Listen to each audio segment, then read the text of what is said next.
Hello everyone, welcome to my channel Savitri Sunita Vlogs. ಎಲ್ಲರಿಗೂ ಗೌರಿ ಗಣೇಶ ಹಬ್ಬದ ಶುಭಾಶಯಗಳು. ಈ ಸಲ ನಾವು ಕೂಡ ಗಣೇಶ ಹಬ್ಬನ ಆಚರಣೆ ಮಾಡತ್ತೀವಿ. ಸೊ ಹಬ್ಬಕ್ಕೆ ನಾನು ಏನೇನೆಲ್ಲ ಮಾಡಿದೆ, ಏನೇನೆಲ್ಲ ತಯಾರಿನ ಮಾಡ್ಕೊಳತ್ತೀನಿ, ಆಮೇಲೆ ಗಣೇಶ ಹಬ್ಬನ ಹಿಂಗೆಲ್ಲ ಆಚರಣೆ ಮಾಡತ್ತೀವಿ ಅನ್ನೋದನ್ನು ಈ ಒಂದು ವ್ಲಾಗಲ್ಲಿ ನಿಮ್ಮ ಜೊತೆ ಶೇರ್ ಮಾಡ್ಕೊಂಡಿನಿ. ಸೊ ಹಬ್ಬದ ಹಿಂದಿನ ದಿನಾನೇ ಹಬ್ಬಕ್ಕೆ ಏನೇನೆಲ್ಲ ಏನು ಬೇಕು ಅದನ್ನೆಲ್ಲನೂ ತೊಗೊಂಬರೋದಕ್ಕೆ ನಾನು ಮಹೇಶ್ ಆಮೇಲೆ ಪ್ರದಿತ್ಯ 3 ಜನ ಹೊರಗಡೆ ಹೋಗಿದ್ವಿ. ಸೊ ಮಾರ್ಕೆಟ್ ಅಂತೂ ಫುಲ್ ರಶ್ ಇತ್ತು, ಹಬ್ಬ ಅಲ್ಲ. ಸೊ ಹಬ್ಬಕ್ಕೆ ಎಲ್ಲರಿಗೂ ಹಬ್ಬದ ಐಟಮ್ಸ್ ಎಲ್ಲ ಬೇಕೇ ಬೇಕು. ಸೊ ಹೀಗಾಗಿ ಫುಲ್ ರಶ್ ಇತ್ತು. ಸೊ ಅದೇ ರಶಲ್ಲೇ ನಮ್ಗೆ ಬೇಕಾಗಿರುವಂಥ ಐಟಮನ್ನು ಶಾಪಿಂಗ್ ಮಾಡ್ಕೊಂಬಂದ್ವಿ. ಏನಿಲ್ಲ, ಜಸ್ಟ್ ಹೂವು, ಹಣ್ಣು, ಆಮೇಲೆ ಗರಿಕೆ ಇದನ್ನಷ್ಟು ತೊಗೊಂಡು ಬಂದ್ವಿ. ಆಮೇಲೆ ಸ್ವಲ್ಪ ವೆಜಿಟೇಬಲ್ಸ್ ಬೇಕಾಗಿತ್ತು, ಅದಷ್ಟು ತೊಗೊಂಡು ಮನೆಗೆ ಬಂದ್ವಿ. ಆ್ಯಂಡ್ ಆ್ಯಕ್ಚುಲಿ ಅಲ್ಲಿ ಹಸಿಕಾಯಿಯನ್ನು ಮಾರಾಕತ್ತಿದ್ರು. ಹಸಿಕಾಯಿ ಯಾಕೆ ಮಾರಾತೀರಿ ಅಂತ ಹೇಳಿ ಕೇಳಿದೆ. ಅವ್ರು ಹೇಳಿದರು, ಇಲ್ಲಿ ಗೌರಿ ಹಬ್ಬಕ್ಕೆ ಹಸಿಕಾಯಿನೂ ಏರಿಸ್ತಾರಂತೆ. ಸೊ ಹೀಗಾಗಿ ಹಸಿಕಾಯಿ ಆಮೇಲೆ ಯಾವ್ಯಾವ್ದು ತಪ್ಪಲ ಎಲ್ಲನೂ ಮಾರಾತಿದ್ರು. ನಾವು ಅವೆಲ್ಲ ತಪ್ಪಲ ಎಲ್ಲ ಏನು ತೊಗೊಳಿಲ್ಲ, ಜಸ್ಟ್ ಗರಿಕೆ ಎಷ್ಟು ತೊಗೊಂಡೆ. ಪ್ರತಿಯೊಂದು ಗಿಡದ ತಪ್ಪಲನೂ ಮಾರಾತಿದ್ರು, ಆಮೇಲೆ ಎಲ್ಲನೂ ಕಾಯಿಗಳನ್ನು ಮಾರಾತಿದ್ರು. ಸೊ ಎದಕ್ಕಂತ ನನಗೂ ಗೊತ್ತಾಗಲಿಲ್ಲ. ಸೊ ನನಗೆ ಬೇಕಾಗಿರೋ ಐಟಮ್ ಅಷ್ಟು ತೊಗೊಂಡು ಮನೆಗೆ ಬಂದ್ವಿ. ಆಮೇಲೆ ಮನೆಗೆ ಬಂದಮೇಲೆ ಮಹೇಶ್ ಮತ್ತು ವಿನಾಯಕ್ 2 ಜನ ಸೇರಿಕೊಂಡು ಮತ್ತೆ ವಾಪಸ್ ಶಾಪಿಂಗ್ ಹೋದರು. ಯಾಕಂತಂದರೆ ಗಣೇಶ ಹಬ್ಬಕ್ಕೆ ಬೇಕಾಗಿರುವಂಥ ಐಟಮ್ಸ್ ಎಲ್ಲ ಬೇಕಾಗಿದ್ದು, ಅಂದರೆ ಡೆಕೋರೇಷನ್ಗೆ ಬೇಕಾಗಿರುವಂಥ ಐಟಮ್ಸ್ ಬೇಕಾಗಿದ್ದು ಅವನ್ನೆಲ್ಲನೂ ತೊಗೊಂಡು ಬರೋದಕ್ಕೆ ಹೊರಗೆ ಹೋದರು. ಸೊ ನೈಟೆಲ್ಲ 12 ಗಂಟೆ ತನಕ ಡೆಕೋರೇಷನ್ ಮಾಡಿ ಮಲ್ಕೊಂಡ್ವಿ. ಸೊ ಹೀಗಾಗಿ ಕಿಚನ್ ಏನು ಕ್ಲೀನ್ ಮಾಡೋದಕ್ಕಾಗಲಿಲ್ಲ ನನಗೆ ನೈಟು. ಸೊ ಬೆಳಗ್ಗೆ ಅನ್ನೋಷ್ಟರಲ್ಲಿ ಕಿಚನದ ಕತೆ ಹೀಗಾಗಿತ್ತು. ಸೊ ನೋಡಿ, ಈ ಥರ ಎಲ್ಲ ಡೆಕೋರೇಷನ್ ಮಾಡಿದ್ವಿ. ನೈಟ್ ಮಲ್ಕೋಬೇಕಾದ್ರೆ ಲೇಟ್ ಆಗಿತ್ತಲ್ಲ, ಸೊ ಹಾಗೆ ಎಲ್ಲ ಬಿಟ್ಟು ಮಲ್ಕೊಂಡಿದ್ನಿ. ಬೆಳಗ್ಗೆ ಎದ್ದು ಎಲ್ಲ ಕ್ಲೀನ್ ಮಾಡಿದರೆ ಆಯ್ತಂತ ಹೇಳಿ. ಸೊ ಇವತ್ತು ಬೆಳಗ್ಗೆ 6 ಗಂಟೆಗೆ ಎದ್ದೆ. ಸ್ವಲ್ಪ ಬೇಗನೆ ಎದ್ದಿದ್ನಿ, 6 ಗಂಟೆಗೆ. ಆ್ಯಕ್ಚುಲಿ ನನ್ನ ಟೈಮಿಂಗ್ 7:30 ಡೈಲಿ. ಸೊ ಹಬ್ಬ ಇದೆ ಅಂತ ಹೇಳಿ 6 ಗಂಟೆಗೆ ಎದ್ದು ಮೊದಲಿಗೆ ಎಲ್ಲ ಕಿಚನ್ ಎಲ್ಲ ಕ್ಲೀನ್ ಮಾಡಿಕೊಂಡೆ. ನಿನ್ನೆ ರೊಟ್ಟಿ ಮಾಡಿದ್ನಿ. ಸೊ ಕಿಚನ್ ಎಲ್ಲ ಫುಲ್ ಹೊಲಸಾಗಿತ್ತು. ಹೀಗಾಗಿ ಮೊದಲಿಗೆ ಕಿಚನ್ ಎಲ್ಲ ಕ್ಲೀನ್ ಮಾಡಿಕೊಂಡು ಬಾಂಡೆ ತಿಕ್ಕೊಂಡು ಡಬ್ಬ ಹಾಕಿ, ಅದಾದಮೇಲೆ ಹಾಲಲ್ಲಿ ಬಂದಿದ್ದೀನಿ. ಹಾಲಲ್ಲಿ ಎಲ್ಲನೂ ಕ್ಲೀನ್ ಮಾಡ್ಕೊಳತ್ತೀನಿ. ಆ್ಯಂಡ್ ಆ್ಯಕ್ಚುಲಿ ನಾವು ಗಣೇಶನ ಡೈನಿಂಗ್ ಟೇಬಲ್ ಮೇಲೆ ಕೂಡ್ಸಾತೀವಿ. ಯಾಕಂತಂದರೆ ಪ್ರದಿತ್ಯ ಇನ್ನೂ ಸಣ್ಣವದಾನು. ಸೊ ಸಣ್ಣದಿರುವಂಥ ಟೇಬಲ್ ಮೇಲೆ ಆಮೇಲೆ ಕೆಳಗಡೆ ಅದು ಕೂಡ್ಸೋದಕ್ಕಾಗಂಗಿಲ್ಲ. ಅವನು ಏನಾದರೂ ಜಗ್ಗಿ ಏನಾದರೂ ಮಾಡ್ಬೋದು ಅಂಥೇಳಿ ಡೈನಿಂಗ್ ಟೇಬಲ್ ಮೇಲೆ ಕೂಡಿಸ್ಬೇಕು ಅಂತ ಹೇಳಿ ಪ್ಲ್ಯಾನ್ ಮಾಡಿಕೊಂಡು ಡೈನಿಂಗ್ ಟೇಬಲ್ನೇ ಫುಲ್ ಡೆಕೋರೇಷನ್ ಮಾಡಿದ್ವಿ. ಅದು ಸ್ವಲ್ಪ ಹೈಟ್ ಐತಲ್ಲ, ಅವ್ನು ನೆಲ್ಕೋದಿಲ್ಲ ಪ್ರದಿತ್ಯನಿಗೆ. ಸೊ ಹೀಗಾಗಿ ಡೈನಿಂಗ್ ಟೇಬಲ್ದು ಚೇರ್ಸ್ ಎಲ್ಲನೂ ಎಲ್ಲಿ ಇಡ್ಬೇಕಂತ ಹೇಳಿ ಗೊತ್ತಾಗೋದು ನನಗೆ. 2 ಚೇರು ಕಿಚನಲ್ಲಿ ಇಟ್ಟಿದ್ದೀನಿ, 2 ಚೇರು ಹಾಲಲ್ಲಿ ಆರ್ಗನೈಸ್ ಮಾಡತ್ತೀನಿ. ನಾನು ಆಲ್ರೆಡಿ ತಮ್ನೇಲಲ್ಲಿ ಹೇಳಿರೋ ಹಾಗೆ ಇದು ಮೊದಲ ಗಣೇಶ ಹಬ್ಬ. ಯಾಕಂತಂದರೆ ನನಗೆ ಇದು ಗಂಡನ ಮನೆಯಲ್ಲಿ ನಾನು ಆಚರಿಸುವಂಥ ಮೊದಲ ಗಣೇಶ ಹಬ್ಬ. ಲಾಸ್ಟ್ ಇಯರ್ ನನಗೆ ಡೆಲಿವರಿ ಆಗಿತ್ತು, ಪ್ರದಿತ್ಯ ಹುಟ್ಟಿದ್ದ.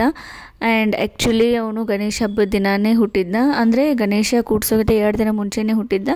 ಬಟ್ ಹುಟ್ಟಿದಾಗ ಸ್ವಲ್ಪ ಪ್ರಾಬ್ಲಮ್ ಆಗಿ ಅವನನ್ನು ICUದಲ್ಲಿ ಇಟ್ಟಿದ್ರು.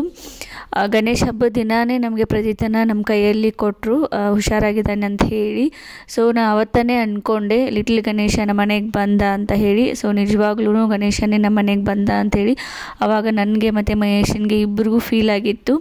ಸೊ ಆವಾಗನೇ ಅಂದ್ಕೊಂಡ್ವಿ ನಾವು ಪ್ರತಿ ವರ್ಷವೂ ಗಣೇಶ ಹಬ್ಬನ ಸ್ವಲ್ಪ ಗ್ರ್ಯಾಂಡಾಗಿಯೇ ಆಚರಣೆ ಮಾಡೋಣ ಅಂತ ಹೇಳಿ. ಆ್ಯಂಡ್ ಇದು ನಮ್ಮ 3 ಜನಕ್ಕೂ ಮೊದಲ ಗಣೇಶ ಹಬ್ಬನೇ ಅಂತಲೇ ಹೇಳಬಹುದು. ಇದು ನನ್ನ ಗಂಡನ ಮನೆಯಲ್ಲಿ ನನಗೆ ಮೊದಲ ಗಣೇಶ ಹಬ್ಬ ಆದರೆ ಪ್ರದಿತ್ಯನಿಗೆ ಅವನಿಗೆ ಇದು ಹೊಸ ಹಬ್ಬ. ಆ್ಯಂಡ್ ಮಹೇಶನಿಗೆ ಅವನ ಒಂದು ಫ್ಯಾಮ್ಲಿ ಜೊತೆ ಆಚರಿಸುವಂಥ ಒಂದು ಗಣೇಶ ಹಬ್ಬ. ಸೊ ಹೀಗಾಗಿ 3 ಮಂದಿಗೂ ಇದೊಂಥರ ಮೊದಲ ಹಬ್ಬನೇ ಆಗಿದೆ ನಮಗೆ. ಸೊ ಹೀಗಾಗಿ ಸ್ವಲ್ಪ ಗ್ರ್ಯಾಂಡಾಗಿಯೇ ಆಚರಣೆ ಮಾಡತ್ತೀವಿ. ಆ್ಯಂಡ್ ಬೆಳಗ್ಗೆ ಬೇಗ ಎದ್ದಿರೋದ್ರಿಂದ ನಿನ್ನೆ ನಾನು ಏನೂ ಕ್ಲೀನ್ ಮಾಡ್ಕೊಂಡಿರಲಿಲ್ಲ ಅಂತ ಹೇಳಿದೆ ಮನೆಯನ್ನು. ಸೊ ಹೀಗಾಗಿ ಇವತ್ತೇ ಎಲ್ಲ ಪರಿಚಯ ಎಲ್ಲ ಬರ್ಸ್ಕೊಳತ್ತೀನಿ. ಇನ್ನೂ ಮಹೇಶ್ ಆಮೇಲೆ ವಿನಾಯಕ್ ಪ್ರದಿತ್ಯ 3 ಜನನೂ ಮಲ್ಕೊಂಡಿದ್ರು. ಆ್ಯಂಡ್ ಮಳೆ ಅಂತೂ ಬಿಡವತ್ತಾಗಿತ್ತು. ನೈಟ್ ಎಲ್ಲನೂ ಮಳೆ ಇತ್ತು, ಮುಂಜಾನೆನೂ ಮಳೆ ಬರತ್ತಿತ್ತು. ಸೊ ಇವಾಗಾದರೂ ಅವ್ರನ್ನ ಎಬ್ಬಿಸಿ ಏನು ಮಾಡೋದು ಬಿಡು ಅಂತ ಹೇಳಿ ಅವ್ರನ್ನ ಎಬ್ಬಿಸಲಿಲ್ಲ. ಸೊ ನನ್ನ ಪಾಡಿಗೆ ನಾನು ಎಲ್ಲ ಕೆಲಸನ ಮಾಡ್ಕೊಳತ್ತೀನಿ. ಮನೆಯನ್ನೆಲ್ಲ ಕ್ಲೀನ್ ಮಾಡಿಕೊಂಡು ಮುಗಿದಾದ್ಮೇಲೆ ಸ್ನಾನ ಮಾಡ್ಕೊಂಡು ಬಂದು ದೇವ್ರ ಪೂಜೆನ ಮಾಡತ್ತೀನಿ. ಆ್ಯಕ್ಚುಲಿ ದೇವರು ನನಗೆ ಕೆಳಗಡೆ ನಿಂತ್ಕೊಂಡ್ರೆ ನೆಲಕತ್ತೆ ಆರಾಮಾಗಿ ಪೂಜೆನ ಮಾಡ್ಬೋದು. ಬಟ್ ಎಲ್ಲನೂ ಪೂರ್ತಿಯಾಗಿ ಕ್ಲೀನ್ ಮಾಡ್ಕೊಳತ್ತಿದ್ನಲ್ಲ, ಸೊ ಕೆಳಗಡೆ ನಿಂತರೆ ಅಷ್ಟೊಂದು ಸರಿಯಾಗಿ ಕ್ಲೀನ್ ಆಗಂಗಿಲ್ಲ ಅಂತ ಹೇಳಿ ಚೇರ್ ಇಟ್ಕೊಂಡು ಪೂರ್ತಿಯಾಗಿ ಎಲ್ಲನೂ ಕ್ಲೀನ್ ಮಾಡ್ಕೊಳತ್ತೀನಿ. ಆ್ಯಂಡ್ ಆ್ಯಕ್ಚುಲಿ ನಾನು ದೇವ್ರ ಪೂಜೆ ಮಾಡಿ ಭಾಳ ದಿನವೇ ಆಗೈತಿ. ಯಾಕಂತಂದರೆ ಮುಂಚೆನೇ ಮತ್ತೆ ಇದ್ರು ಮನೆಯಲ್ಲಿ, ಸೊ ಡೈಲಿ ಅವರೇ ಪೂಜೆ ಮಾಡ್ತಿದ್ರು. ಅವ್ರು ಬೇಗ ಎದ್ದು ಬೇಗ ಸ್ನಾನ ಮಾಡಿ ಅವರೇ ಪೂಜೆ ಮಾಡ್ತಿದ್ರು. ಸೊ ನಾ ಹೇಳುವಷ್ಟರಲ್ಲಿ ಅವ್ರು ಪೂಜೆ ಮಾಡಿ ಮುಗಿಸ್ತಿದ್ರು. ಬಟ್ ಇವಾಗ ಅತ್ತೆ ಮಾವ ಎಲ್ಲರೂ ಊರಿಗೆ ಹೋಗಿದ್ದಾರೆ, ನಾವು ಅಷ್ಟೇ ಅದೀವಿ ಮನೆಯಲ್ಲಿ. ಸೊ ಹೀಗಾಗಿ ಭಾಳ ದಿನ ಆದಮೇಲೆ ಪೂಜೆ ಮಾಡತ್ತೀನಿ ಅಂಥೇಳಿ ನನಗೆ ಫೀಲ್ ಆಗತ್ತೈತಿ ಅಷ್ಟೇ. ಆ್ಯಂಡ್ ದೇವ್ರ ಪೂಜೆ ಎಲ್ಲ ಮಾಡೋದು ಮುಗೀತು. ಅದಾದಮೇಲೆ ಮನೆಯಲ್ಲಿ ಇನ್ನೂ ಎಲ್ಲರೂ ಮಲ್ಕೊಂಡಿದ್ದಾರು. ಮಹೇಶು, ಆಮೇಲೆ ಪ್ರದೀತ್ಯ, ವಿನಾಯಕ್ 3 ಜನ ಇನ್ನೂ ಮಲ್ಕೊಂಡರು. ಅವ್ರನ್ನೆಲ್ಲ ಎಬ್ಸಿಲ್ಲ.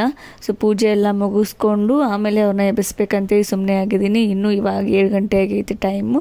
ಸೊ 7:30ಗೆಲ್ಲ ಎದ್ದರೆ ಸ್ನಾನ ಮಾಡಿ ರೆಡಿಯಾಗಿ ಆಮೇಲೆ ಗಣೇಶನನ್ನ ತರ್ಬೋದು ಅಂತ ಹೇಳಿ ನಾನೇ ಅವ್ರನ್ನ ಎಬ್ಸಿಲ್ಲ. ಆಮೇಲೆ ಹೊರಗಡೆ ಇನ್ನೂ ಮಳೆ ಬರತ್ತಿತ್ತು, ಫುಲ್ ಚಳಿ ಇತ್ತು. ಹೀಗಾಗಿ ಬೇಗ ಎಬ್ಸಿ ಆದರೂ ಏನು ಮಾಡೋದು ಬಿಡು ಅಂತ ಹೇಳಿ ಅವ್ರು ಮನ್ಕೊಳ್ಳೋಕೆ ಸುಮ್ಮನೆ ಬಿಟ್ಟಿದ್ದೀನಿ. ಆಮೇಲೆ ನಾನೇ ಎಲ್ಲನೂ ಮನೆ ಕೆಲಸನೂ ಮಾಡ್ಕೊಳತ್ತೀನಿ. ಇವಾಗ ಎಲ್ಲರೂ ಒಬ್ಬೊಬ್ಬರಾಗಿ ಎದ್ದು ಹೊರಗೆ ಬರಾಕತ್ತಾರು. ಸೊ ನಾನು ಕೂಡ ಎಲ್ಲ ಬೆಳ್ಳಿ ಆರತಿ ಬೆಳ್ಳಿ ಸಮಯಗಳನ್ನು ಹೊರಗೆ ತಕ್ಕೊಂಡು ದೀಪ ಎಲ್ಲ ಹಾಕಿ, ಬತ್ತಿ ಎಲ್ಲ ಹಾಕಿ, ಎಣ್ಣೆ ಹಾಕಿ ದೀಪಗಳನ್ನು ಎಲ್ಲ ರೆಡಿ ಮಾಡಿ ಇಟ್ಕೊಳತ್ತೀನಿ.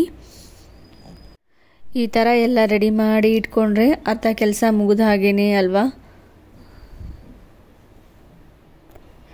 ಸೊ ಗಣೇಶ ತೊಗೊಂಬರೋಕಂತ ಹೇಳಿ ಮಹೇಶ್ ಆಮೇಲೆ ವಿನಾಯಕ್ ಇಬ್ಬರು ಹೋದರು.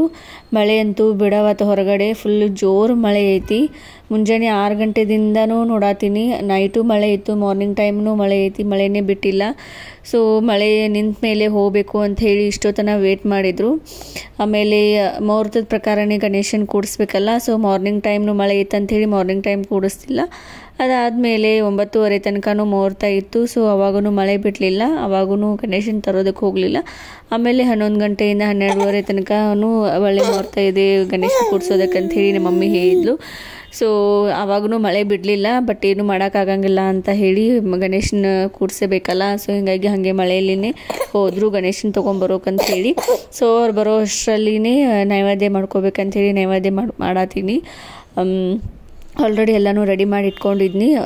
ಇವತ್ತು ಕಡುಬು ಮಾಡ್ಬೇಕಂತ ಹೇಳಿ ಬೇಳೆಯನ್ನು ಹಾಕಿದ್ನಿ. ಬೇಳೆ ಕಡುಬು ಮಾಡಬೇಕು ಅಂತ ಹೇಳಿ ನೈವೇದ್ಯಕ್ಕೆ. ಸೊ ಹೀಗಾಗಿ ಬೇಳೆನ ಕುದಿಸಿ ಹೂರಣ ರೆಡಿ ಮಾಡಿ ಇಟ್ಕೊಂಡಿದ್ನಿ. ಗಣೇಶನ ತಗೊಂಬರೋಕೆ ಹೋದರು. ಸೊ ಬರೋ ಅಷ್ಟರಲ್ಲಿ ಒಂದು 5 ಕಡುಬನ ಮಾಡಿ ಇಟ್ಕೊಂಡ್ರೆ ಆಯ್ತು ಅಂತ ಹೇಳಿ ಕಡುಬು ಮಾಡತ್ತೀನಿ. ಸೊ ಅಷ್ಟರಲ್ಲಿ ನಾನು ರೆಡಿಯಾಗಿ ಬಂದುಬಿಟ್ಟೆ. ಸಾರಿ ಉಟ್ಕೊಂಡು ರೆಡಿಯಾಗಿ ಕಡುಬು ಮಾಡೋದಕ್ಕೆ ರೆಡಿ ಮಾಡ್ಕೊಳತ್ತೀನಿ. ಸೊ ಇವಾಗ ನೈವೇದ್ಯಕ್ಕೆ ಅಷ್ಟೇ ಒಂದು 5 ಮಾಡ್ಕೊಳ್ತೀನಿ. ಆಮೇಲೆ ಮತ್ತೆ ಮಧ್ಯಾಹ್ನ ಟೈಮ್ ಊಟ ಟೈಮಲ್ಲಿ ಎಲ್ಲರಿಗೂ ಮಾಡಿದರೆ ಆಯ್ತು ಅಂಥೇಳಿ ಒಂದು ಸ್ವಲ್ಪನೇ ಮಾಡ್ಕೊಳತ್ತೀನಿ ಅಷ್ಟೇ. ಈ ಗ್ಯಾಪಲ್ಲಿ ನನ್ನ ಮಗ ಒಬ್ಬ ಎದ್ಬಿಟ್ಟ. ಅವನು ಮಲ್ಕೊಂಡು 1 ಅವರ್ ಆಗಿತ್ತು. ಸೊ ಮುಗಿತ ಒಂದು ಮಲ್ಕೋ ಟೈಮು. ಸೊ ಎದ್ಮೇಲೆ ಅವನ್ನ ಕರ್ಕೊಂಡು ಎಲ್ಲ ಕೆಲಸನೂ ಮಾಡಬೇಕು. ಅವ್ನು ಮಲ್ಕೊಂಡಿದ್ದಾನಂತೇಳಿ ಆಲ್ಮೋಸ್ಟ್ ಎಲ್ಲ ಕೆಲಸನೂ ಮಾಡಿ ಮುಗಿಸಿದ್ನಿ. ಸೊ ಅವನು ಎದ್ಬಿಟ್ಟ. ಸೊ ಅವನನ್ನು ರೆಡಿ ಮಾಡಿದೆ. ಅವನಿಗೂ ಸ್ವಲ್ಪ ಟ್ರೆಡಿಷ್ನಲ್ ಡ್ರೆಸ್ಸನ್ನು ಹಾಕಿ ರೆಡಿ ಮಾಡಿ ಕೂಡಿಸಿದ್ನಿ. ಅಷ್ಟರಲ್ಲಿ ಗಣೇಶನ ತೊಗೊಂಡು ಬಂದರು. ಸೊ ಮಹೇಶ್ ಅಂತೂ ಬಿಡಲೇ ಇಲ್ಲ. ಪ್ರದೀತ್ಯನೂ ಕರ್ಕೊಂಡೇ ಒಳಗೆ ಬರ್ತೀನಿ ಕೊಡು ಅಂತ ಹೇಳಿ ಒಂದು ಕೈಯಲ್ಲಿ ಗಣೇಶನ ಒಂದು ಕೈಯಲ್ಲಿ ಪ್ರದೀತ್ಯನ ಎತ್ಕೊಂಡೇ ನಿಂತರು. ಸೊ ನಾನು ಅವ್ರಿಗೆ ಸ್ವಲ್ಪ ನೀರು ನಿವಾಳಿ ಎಲ್ಲ ತೆಗೆದು ಆಮೇಲೆ ಆರತಿ ಮಾಡಿ ಗಣೇಶನನ್ನು ಒಳಗಡೆ ವೆಲ್ಕಮ್ ಮಾಡಿಕೊಂಡೆ. ಸೊ ಅಂತೂ ಇಂತೂ ಗಣೇಶ ಬಂದ ನಮ್ಮ ಮನೆಗೆ. ಲಾಸ್ಟ್ ಇಯರು ಪ್ರದೀತ್ಯನ ರೂಪದಲ್ಲಿ ಗಣೇಶ ಬಂದಿದ್ದ. ಸೊ ಈ ಸಲ ಪ್ರದೀತ್ಯ ಆಮೇಲೆ ಗಣೇಶ ಇಬ್ಬರು ನಮ್ಮ ಮನೆಗೆ ಬಂದರು. ಸೊ ಯಾವಾಗಲೂ ನಮ್ಮ ಮನೆಯಲ್ಲಿ ಹೀಗೆ ಸುಖ ಶಾಂತಿ ಸಂತೋಷ ಸಮೃದ್ಧಿಯನ್ನು ಕೊಡಲಿ, ಆಮೇಲೆ ಬರುವಂಥ ಪ್ರತಿಯೊಂದು ವಿಘ್ನಗಳಿಂದ ನಮ್ಮನ್ನು ದೂರ ಮಾಡಲಿ ಅಂತ ಹೇಳಿ ಆ ಗಣೇಶನನ್ನು ಕೇಳ್ಕೊಳತ್ತೀವಿ. ಸೊ ಬಂದ ಗಣೇಶ ನಮ್ಮ ಮನೆಗೆ ಆರತಿ ಮಾಡಿ ವೆಲ್ಕಮ್ ಮಾಡ್ಕೊಳತ್ತೀವಿ. ಸೊ ಮಹೇಶ್ ಇಲ್ಲಿ ಪ್ರದೀತ್ಯನಿಗೂ ಆರತಿ ಮಾಡಿ ವೆಲ್ಕಮ್ ಮಾಡ್ಕೊ ಅಂತ ಹೇಳಿದರು. ಸೊ ಮಗ ಅಂದರೆ ಸಾಕು ಅವ್ರಿಗೆ, ಯಾರೂ ಬೇಡ ಅವ್ರಿಗೆ. ಸೊ ಮಗನೂ ಆರತಿ ಮಾಡಿ ಗಣೇಶನೂ ಆರತಿ ಮಾಡಿ ಒಳಗಡೆ ವೆಲ್ಕಮ್ ಮಾಡ್ಕೊಂಡ್ವಿ.